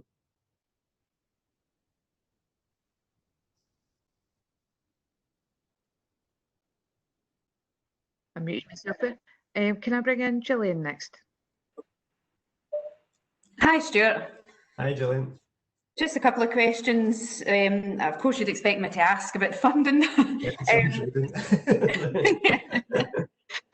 Obviously, we have highlighted that recurrent gap for the past 2 years to the Scottish Government, and I know that they haven't been able to kind of meet with us at the moment due to that focus on COVID, but I guess we would really need to have clarity on that funding by September at the kind of latest. I mean, we need to know in the middle of this financial year whether we need to change plans going forward into that next year. So it's just, how do we press upon Scottish Government and get some answers? I mean, they did say the contract would be fully funded, but I'm a bit concerned about the reluctance to engage around some of this. And the other thing I wanted to ask about was around premises. So I know obviously during the previous financial year, there was a number of minor capital works projects planned, basically to increase space in the practices. And we've taken on 125 full-time staff, and they need to go somewhere. Obviously that work hasn't started yet. And in light of the social distancing requirements in COVID, are we going to actually have the space in our premises to take on the 40 staff this year? Okay. Maybe one for the states rather than you, but it's just an observation, I guess. I think both of these are good points and both challenges. Engagement with the Scottish Government is something that we are pursuing. Since they rejected the business case, we have sort of approached them again. We have got the sort of feedback that they need to get the COVID situation under control. But we are looking at this addressing it through the National Primary Care Leads meeting. We're also, David's in the meeting as well. SGPC are sort of addressing this with the government, but we do need to have a push. And what I would highlight, although we have got this issue within the primary care improvement plan that we're working with across all Forth Valley, I think all health boards are sort of recognising that this is a real challenge. So strong representation is being made, stronger representation needs to be made, and we do need to put that time frame on it. You mentioned September there, so we do actually need to be thinking about that, because as we develop iteration 3, we're now looking at iteration 4, and so we need to move forward. With regard to the premises review, we are working hard both with premises and also with IT that I mentioned, to look at how we can sort of support remote working for people, or people working from hubs. It is good if people can be under the same roof as a team, but we also need to recognise that, for example, when I'm working in the rural area, not everybody it's not practical for people to sort of move from practice to practice. So we're looking at identifying spaces and premises where people can work from hubs. We also, I think, need to look at this a bit more innovatively, with the partnership, and look at how we can share spaces and share buildings. And as part of our primary care premises review, Patricia had highlighted there were a number of premises that we could look at sharing. And I think COVID has come along, and some of the things that we were on track to do have been interrupted, and I think we need to pick these up again. The Falkirk town area has been an area where it's been particularly hard to get space for the teams. So the vaccination transformation team are looking at delivering childhood immunisation from now in the sensory centre in Camlon. So I think it's sort of thinking of things a little bit out of the box. Similarly, the phlebotomy hub is not within a primary care practice, but it's elsewhere. So we just need to think differently. Is that fair enough? Work to do. Thank you. David, you wanted to come in?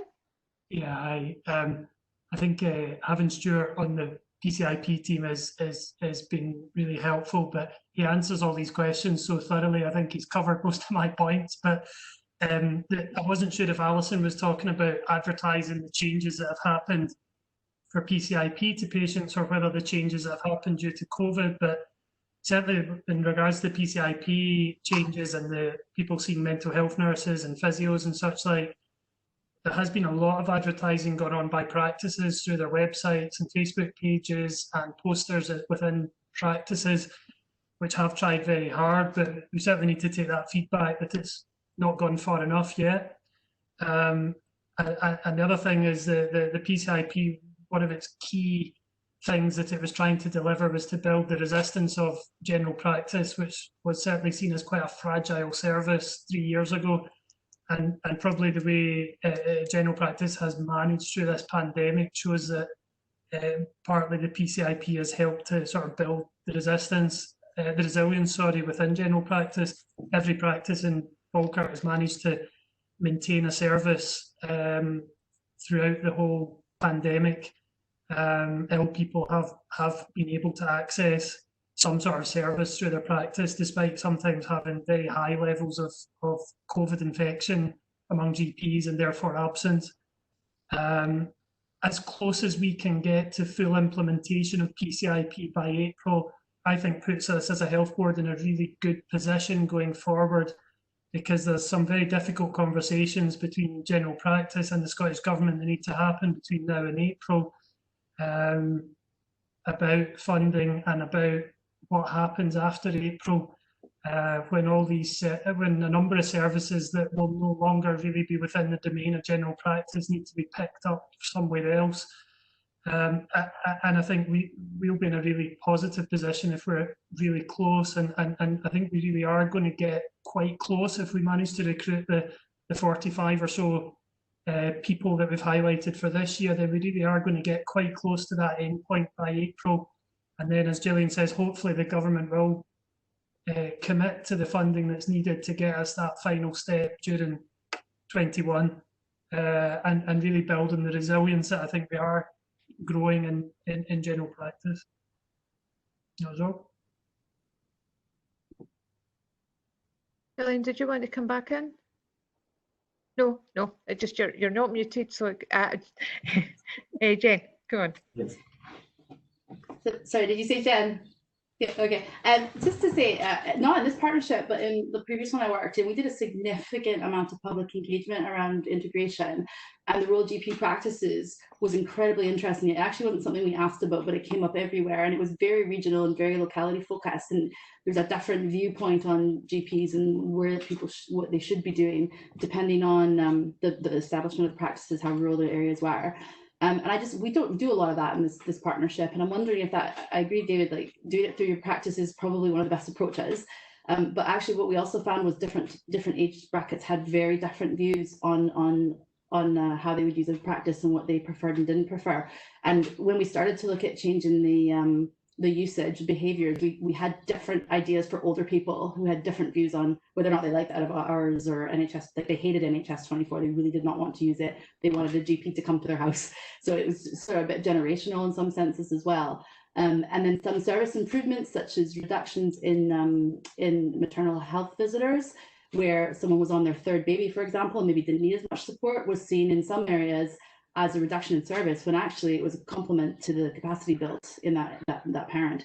So there wasn't, a lot of that is around kind of explaining changes as positively as possible, because what was happening is they complained to one person that they'd had less health visitor involvement, for example, from their GP this time, but actually what they wouldn't disagree that actually maybe their neighbour needed it a little bit more and deserved that time because it was their first baby and they were struggling. So there was a lot around public messaging about explaining the positive aspects and kind of that we're all in this together side of it. And I found that quite interesting, but we haven't done a lot of that in this area. So again, maybe something around some public engagement, some understanding, but not if you're not going to have any of those services after next year.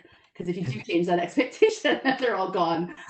I would suggest once you're confident they're going to be there, we should probably look very carefully at that to help it and support it, because it supports everybody.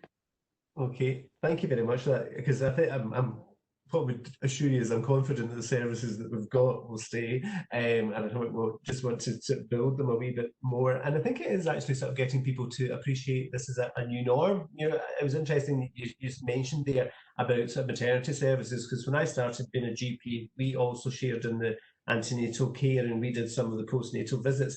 And that gradually changed, and it was a bit of a cultural change for people as we move forward. So our roles have changed, and our roles are much more on looking at people with more complex needs, people with long-term conditions. So things do change, but I think it's actually sort of bringing people along with you. We have done, although communication could be better, we have tried to sort of provide support for patients to try to understand the new ways of working in each of our practices. I think the other thing is that these services are gradually growing and evolving, and some of the people, these are new roles that are there, not just for the people that are receiving them, but also for the professionals. So it takes them a wee while to grow into their roles as well. But yeah, good point. I've got one quick little question. I think it's probably around COVID itself and about the risks and opportunities. You mentioned specifically about the flu immunisation programme, but I imagine there's quite a number of issues around how do you around that reinstatement of services and how you deliver services safely. But I wonder about you know, certainly in terms of that kind of year 4 not being funded in the same way and no sort of feedback around additional funding at the moment, but whether there's risks around that well the costs are actually going up again because of COVID and the need for those additional precautions, but also then there's still the additional bit that the government said they can't fund at the moment. So I just wonder, it was probably just a little bit about risk and contingency planning, maybe something like that.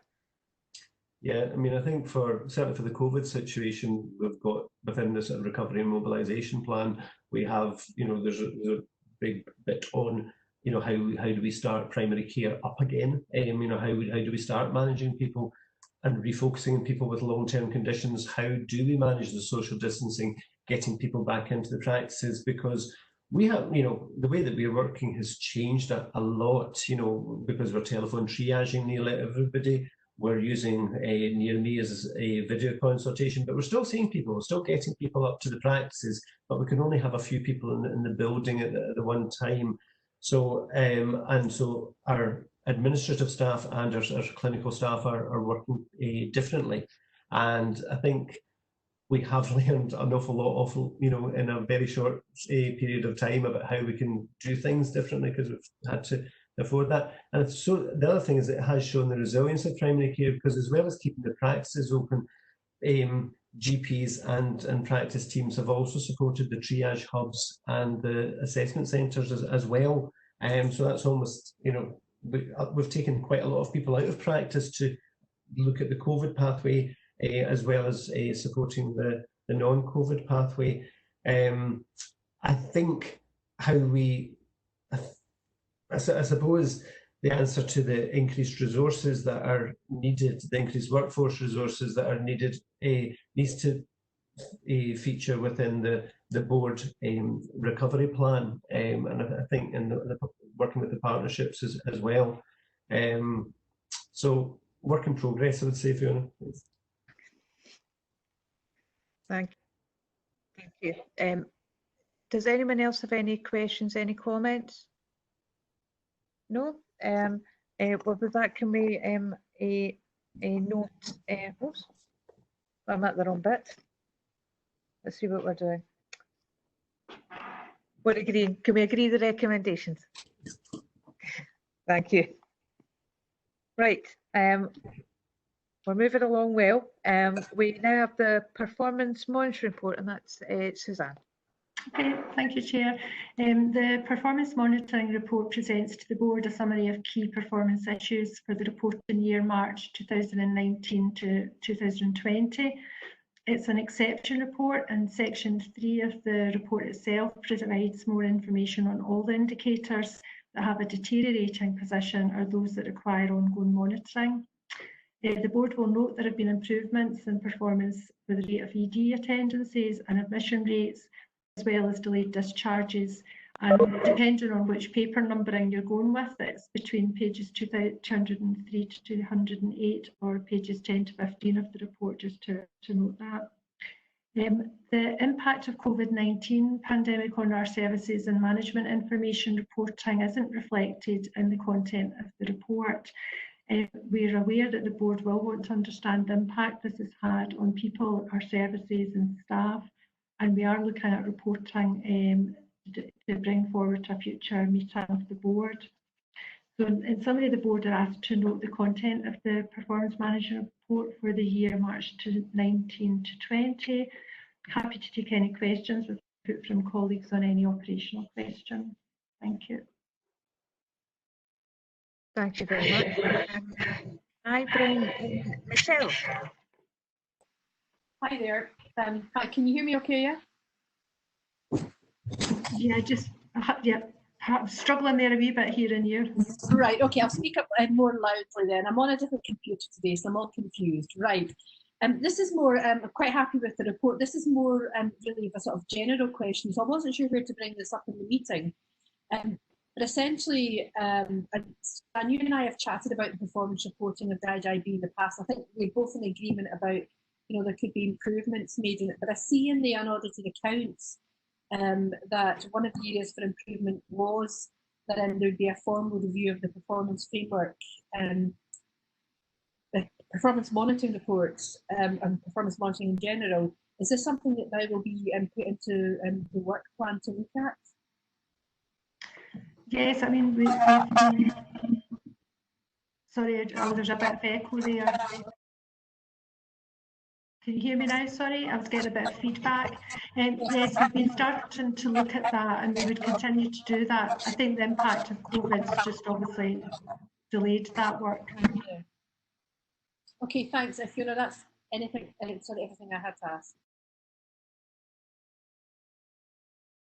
Do we have any other questions? Fiona, it's Kathy. Hi, Kathy. Hi, sorry, I thought I couldn't type quick enough to come in.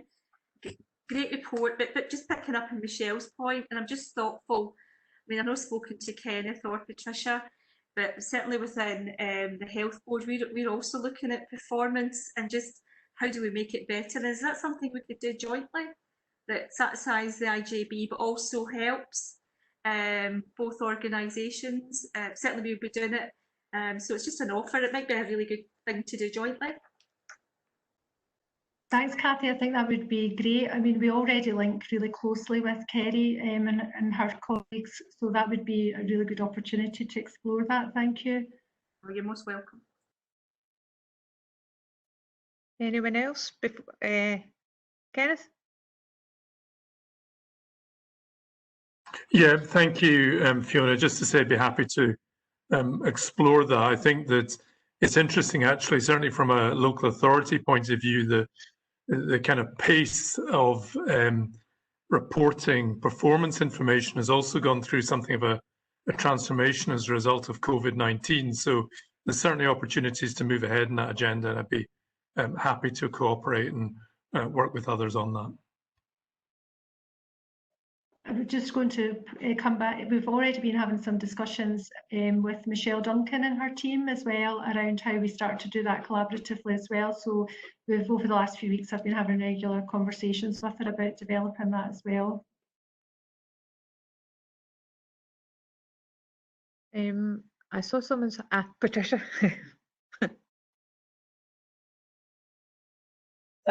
Thank you, Chair. Yes, I'd welcome that. I think we really want to get much smarter and also to be clearer where we're aligning our performance to our delivery plan and our financial plan, so that members of the board can see really neatly the link across from that and pick up where there's any drop-off in performance or unintended consequence, perhaps, of a change in performance in one area in a consequential area. So really keen to do that work and to provide the information much more simply and clearly, so that board members of the board can pick things up that they need to delve into very easily. Thank you. Any more questions? I've got a couple. One's for Suzanne and one, I'm not sure, it might be for Kathy, it could be for Patricia. I'll try Patricia. We'll try Patricia. The first one is on SDS, and although there's a little bit of a pickup in people using option 1 and 2 for direct payments and directing the available resource. I wondered if you had any, in terms of activity around increasing choice for people and increasing options for people, or maybe it's exploring how people can make more choices around direct payments and directing available resource. And the second question was around, it was in 3.5, was around 8 cases going to the SPSO and between April and March, April 2019 and March 2020.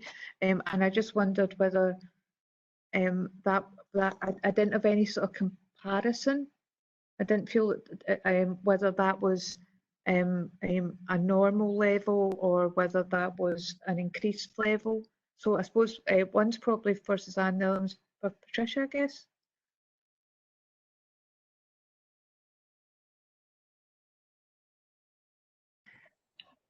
I'm not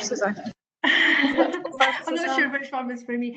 In terms of the SPSO, I think we probably we're exploring that just now in terms of the sort of numbers. It does seem a high number. We've certainly looked at got some information about the cases, so we can maybe perhaps come back to you on that point in particular. Is that pass to Patricia? In relation to the SPSO, I'll need to go away and ask colleagues. I wasn't aware of that, and that must be in some of the in-scope services that we don't manage or weren't managing. So I'll need to go back to colleagues in the health services to find out some of the detail around that, and also how that compares normally. So that was something I picked up in the report to follow up. So. Right. I think Angela's Cathy said Angela can come in there. Yeah. So that's. Oh, can you hear me? Okay. Oh yeah, got you. Yeah. So I don't recognise that figure, I have to say, and I'm happy to take that on board. So in relation, yeah, that doesn't make any. In terms of the whole board, her number of SPSO referrals is really quite low, and in relation to people and to the SPSO actually upholding complaints is tiny. So actually I didn't even recognise that figure. So if colleagues would leave me with me, I'm happy to come back and do that, and we can cover that immediately. I was just actually scrabbling around my figures, trying to find my own information, but I'm happy to do that. I do not recognise that, and I'm sure my other colleagues wouldn't. Yeah, that's. Angela, I think. And sorry, Angela, that would be really helpful. I didn't recognise it, but that was the information we got from colleagues in health, so it'd be helpful if you can look into that. Thank you. I will do that, and even if so, I was trying to pull up there my care and clinical governance complaints reports that I've been presenting, detailed reports to colleagues. So forgive me, I hadn't picked it in the paper, and probably because that is my section, I hadn't paid enough time to that when I've been reading over my papers as well. So I will do that, but it doesn't even relate to the figures that I've been showing colleagues in my care and clinical governance detailed reports.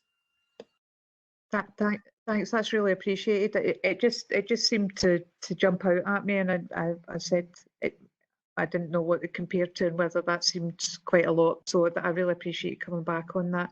And I think the question around SDS, Suzanne, I think that was a question I was going to ask you about. My regular question about it. Yeah, I guess Lorraine might also want to come in around that as well, because obviously it is about choice. So people might want to choose between options 1, 2, 3 or 4. So we're starting to report that. We're obviously doing a lot of work with Forth Valley through our Short Breaks Bureau as well, and the work that we're doing around assessment and care management. But I don't know if Lorraine would want to add any more to that.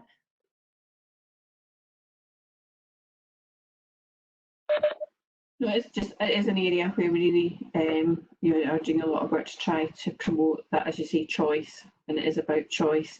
And some families do find it too much to take on self-directed payments, but we do try to support it where we can. Yeah. Has anyone else got any comments now that I've explored I've explored questions that I wanted to ask? No? Yeah. Right. It was just very quickly to say that I'm pleased that we've got the OT outstanding assessments down. That's a really significant number to go, to get down, and we've been trying to do that for years, so well done. Thank you very much, Alison. So I think with that, we're noting that report, and unless there's any other comments, I'll move on to our final paper. Well done, everybody. And which is committee appointments. And Colin, I believe you're going to take us through this. Yes, thank you. Sorry. Thank you, Convener. Yes, this report asks us to do essentially two things. One is to fill the vacancies on the two committees of the board, and thereafter, once those vacancies are filled, to appoint a chair of both committees. And the vacancies arise from the retirement of Mr. Linkston and Mrs. Swan moving to the other IJB.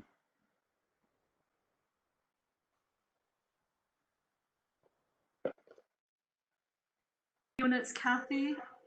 Just very quickly, I've put it in the chat, Colin, but we have an agreed position, and I had tried to write formally to this morning, but I never got a chance. So I got it endorsed by the board chair, and I'll let you know. Is that okay in terms of the recommendations? Apologies that I'm putting that verbally. I hope to write to you. Kathy, I think it would be fine if you just told the members of the board who the members of the committee will be from the NHS voting members. Quite happy to do that. So Gordon Johnson will join the audit committee, and Stephen McAllister will be care and clinical governance. And it would be a preference for Gordon, if acceptable, to chair the audit committee. I know that's a process that the IJB would go through. Is that Colin?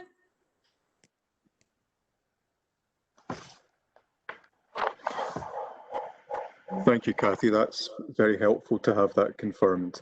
And as you correctly say, the general approach the board has taken is that the chair of the audit committee would be taken by a voting member from the body which doesn't hold the chair of the board. So correctly, that's the NHS at the moment. So I think the only outstanding issue that leaves for the board today would be the issue of the appointment of the chair of the Clinical and Care Governance Committee. So that is between the two voting members of the committee.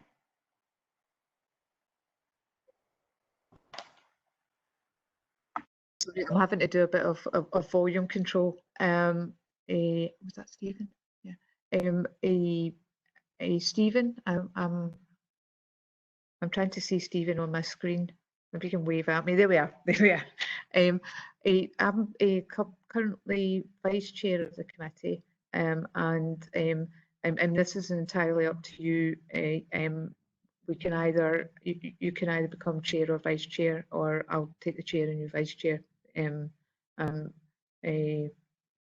I just want. I'm happy to chair it, but it's. I wanted to put the over to you first.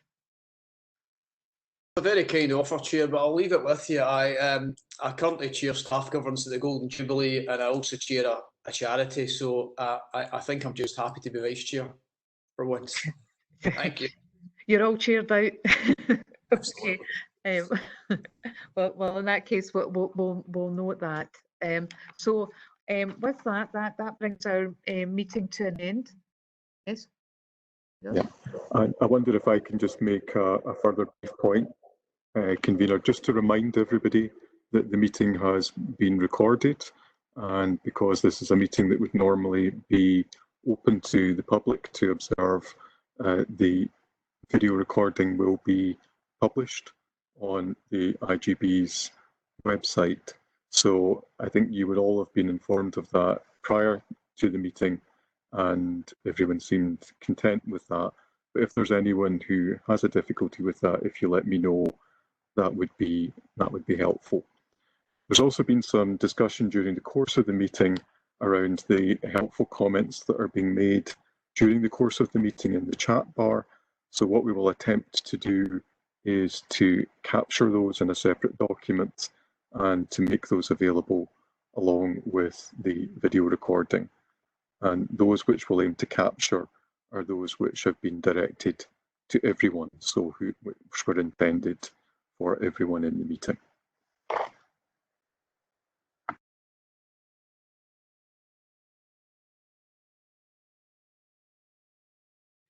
I'm having a few problems where the buttons are at the moment. So, Patricia, did you want to come in briefly? It was just to highlight to Stephen that there is a meeting of Clinical Care Governance Committee next week. We'll send him details of that immediately after the meeting, but just to let him know that. Baptism of fire. Straight into it. So with that, I'm going to bring this meeting to a close. I want to thank everyone for taking part. I know it can be a bit challenging doing this by video conference, and certainly on my first chairing by video conference, I have found it particularly challenging, but hopefully I will get better. So I'd just like to say thank you very much to everybody, and I hope you all have a lovely weekend. Well done, Fiona. Bye. Thank you.